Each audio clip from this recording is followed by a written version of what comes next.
आपण पावसाळ्यावर चर्चा करतोच तर पावसाळ्यात गरमागरम सूप कोणाला नाही आवडणार. आणि त्यात जर सूपच्या फॉर्ममध्ये आपल्याला एक कम्फर्ट मीलच मिळाली तर अशीच काहीशी असणार आहे आपली आजची recipe, tomato soup and herb rice.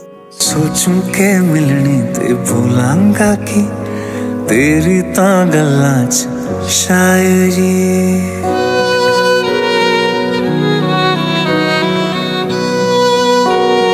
हो सोचूं के मिलनी ते भूलांगा कि तेरी तां गल्लां च शायरी.